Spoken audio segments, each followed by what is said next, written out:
அதாவது ஃபர்ஸ்ட் வந்து எண்ணெய் குளியல் ஏன் பண்றோம், என்ன இதுக்காக பண்றோம் அப்படின்றத நம்ம தெரிஞ்சுக்கிட்டாச்சு. இப்போ எண்ணெய் குளியல் எப்படி பண்ணணும் அப்படின்றத நம்ம தெரிஞ்சுக்குவோம்.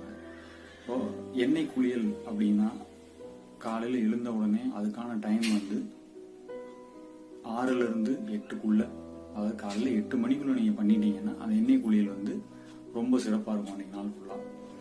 இதுல உடல் வந்து அதிகமா குளிர்ச்சியாகாம இருக்கணும் அப்படின்னா ஃபர்ஸ்ட் ஆரம்பத்துல வந்து நீங்க தலைக்கு வந்து தேங்காய் எண்ணெய் யூஸ் பண்ணிக்கோங்க. உடம்புக்கு ஃபுல்லா நல்லெண்ணெய் யூஸ் பண்ணிக்கலாம்.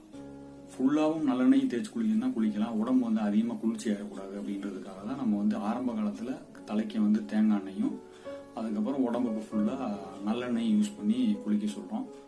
அன்னைக்கு தேங்காய் வச்சு அதை எண்ணெய் வச்சு குளிக்கிற அன்னைக்கு நம்ம கட்டாயமா தலைக்கு அரப்போ சீயக்காத்தூளோ தான் யூஸ் பண்ணணும். உடம்புக்கு பாசிப்பயிறு மாவு இல்ல சீயக்காத்தூளோ அந்த அரப்பை யூஸ் பண்ணி குளிக்கலாம். அப்படி நீங்க குளிக்கிறப்பதான் உங்களுடைய